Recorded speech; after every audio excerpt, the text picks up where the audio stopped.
The creation of the world, Genesis 1. In the beginning, God created the heavens and the earth. The earth was without form and void, and darkness was all over the face of the deep. And the Spirit of God was hovering over the face of the waters. And God said, "Let there be light." And there was light. And God saw the light was good. And God separated the light from the darkness. God called the light day, and the darkness he called night. And there was evening, and there was morning, the first day. And God said, "Let there be expanse in the midst of the waters, and let it separate the waters from the waters." And God made the expanse and separated the waters that were under the expanse from the waters and that were above the expanse. And it was so. And God called the expanse heaven, and there was the evening, and there was morning, the second day. And God said, "Let the waters under the heavens be gathered together into one piece, and let the dry land appear." And it was so. God called the dry land earth, and the earth and the waters were gathered together, and he called the seas. And God saw that it was good. And God said, "Let the earth sprout vegetation, plants yielding seed, and fruit trees bearing fruit, in which their seed which was according to its kind on the earth." And it was so. The earth brought forth vegetation, plants yielding according to their own kinds, trees bearing fruit which is the seed, and each according to its kind. And God saw that it was good. And in the evening there was the morning, the third day. And God said, "Let there be lights and expanse the heavens was to separate the day and night, and let them be signs for seasons, and for days and years. Let them be lights in the expanse of the heaven to give a light upon the earth." And it was so. And God made two great lights. The greater light was to rule the day, and the lesser light was to rule the night, and the stars. And God sent them to the expanse of the heaven to give light on the earth, to rule over the day and over the night, and to separate the light from the darkness. And God saw it was good. And there was the evening, and there was the morning, the fourth day. And God said, "Let the waters swarm in the swarm of living creatures, and let birds fly above the earth with the great expanse of heaven." So God created the sea creatures of every living creatures that move, in which every waters warm, according to their kinds. There's every winged bird according to its kind. And God said it was good. And God blessed them, saying, "Be fruitful and multiply, and fill the waters in the sea. Be fruitful and multiply the waters in the seas. Let birds multiply on earth." And there was the evening and the morning and the fifth day. And God said, "Let the earth bring forward the living creatures of their kinds, livestock and creepy things, and beasts of the earth according to their kind." And it was so. And God made the beasts of the earth according to their kinds, and the livestock according to their kinds, and everything was creeps on the ground according to its kind. And God saw that it was good. Then God said, "Let us make man in our image, after our likeness, and let the domain over the fish in the sea, and over the birds of the heaven, and over the livestock was all the earth and over. So every creeping thing that creeps on the earth." So God created man in his own image. In the image of God created him. Male and female created them. And God blessed them, and God said to them, "Be fruitful and multiply, and fill the earth with subdue it, and have domain over the fish of the sea, and over the birds of the heavens, and over and every liking thing that moves on the earth." And God said, "Behold, I've given you everything, the eating seal that is on the face of the fruitful earth, and every tree with seed in its fruit you shall have fruit. And to every beast of the earth, and to every bird of the heavens, and everything that creeps on the earth, everything that hath the breath of life, I have given every green plant for food."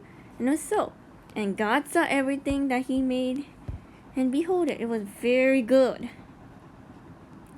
And there was the evening, there was this morning, the sixth day.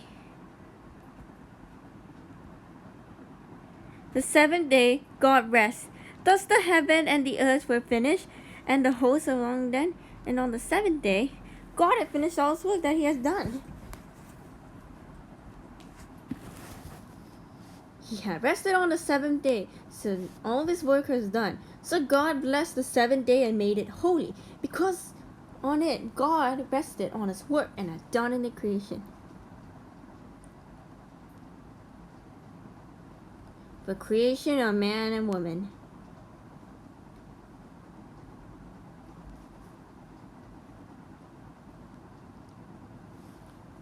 These are the creation of the heaven and the earth when they were created. In the day the Lord God had made the earth and the heavens, when the bush of the field was yet up in the land, and no small plants had sprung up, for the Lord God has not caused it yet to rain. And there was no man to work on the ground. And a mist, it was going up on the land and watering the whole face of the ground.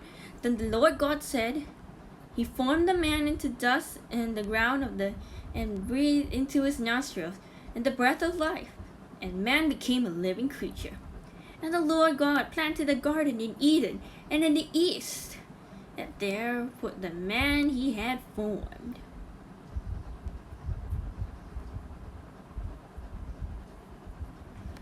And out of the ground the Lord God has springed up every tree that is present in the sight for the garden of food. The tree of life was midst in the garden, and the tree of knowledge of good and evil. A river flowed out to Eden through the garden, and there is divided into 4 rivers. The first of the name is Pishon, the other one was Flower, and the whole name of Havilah, where there was gold, and the land was good. Bethlehem, and the onyx stone was here.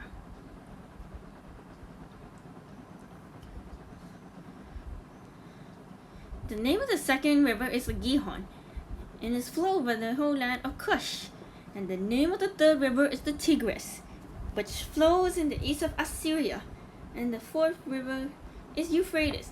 The Lord God took the man and put him in the garden of Eden to work it and keep it. And the Lord commanded the man, saying, You may surely eat every tree in the garden, but the tree of knowledge of good and evil you shall not eat, for in the day you eat of it you'll surely die. Then the Lord God said, It is not good for the man to be alone. I'll make a helper fit for him.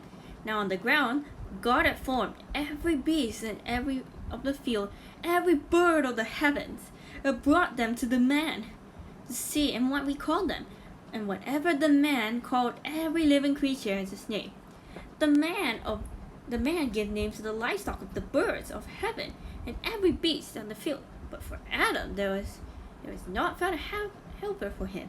So the Lord God caused a deep sleep to fall upon the man, and while he slept in one of his ribs enclosed of his flesh, and the rib that the Lord God has taken the man he made into a woman and brought into the man. Then the man said, This at last is bones of my bones, and flesh upon my flesh.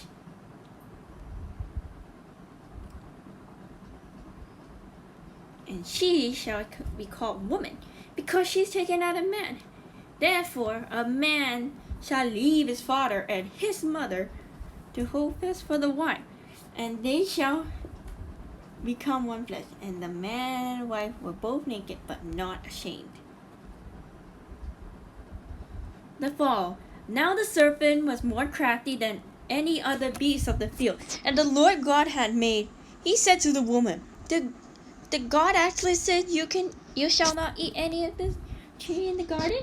And the woman said to the serpent, We may eat all the fruit of the trees in the garden, but God said, You shall not eat the tree of the fruit in the midst of the garden, neither you shall touch it, lest you die. But the serpent said to the woman, You will not surely die, for God knows that when you eat of it, your eyes will be open, and soon you'll be gone, knowing good and evil. So the woman saw that the tree was good for food, and it was delight to the eyes, that the tree was to be desired for one wife. She took the fruit and ate, and she also gave some to her husband, who was with her, and he ate.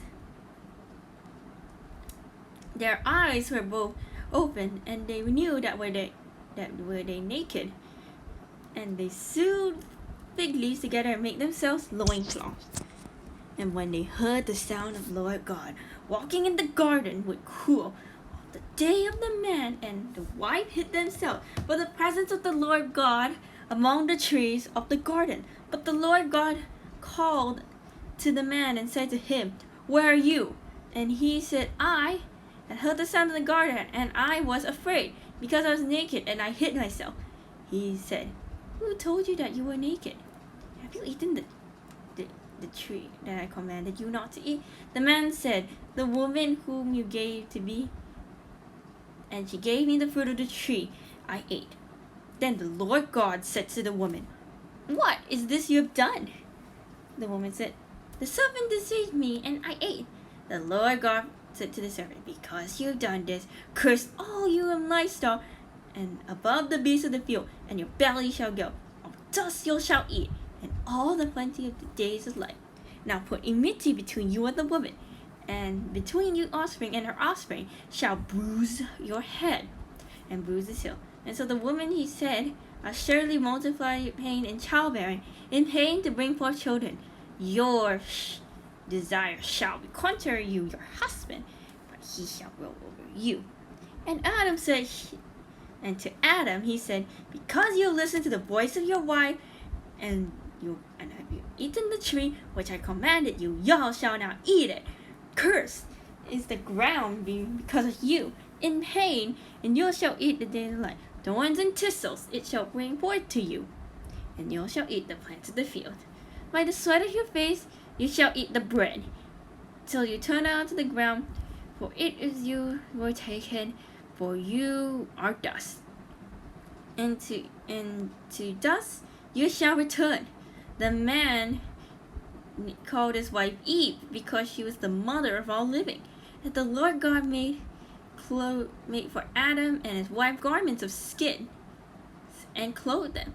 And the Lord God, behold, has like one knowing good and evil. Now he lessen life and take cheer of life, and live forever. Therefore the Lord God sent them out to the garden, Eden, to work on the ground which he had taken. He drove out the man into the Garden of Eden, and placed the cherubim with a flaming sword that turned the way to the tree of life.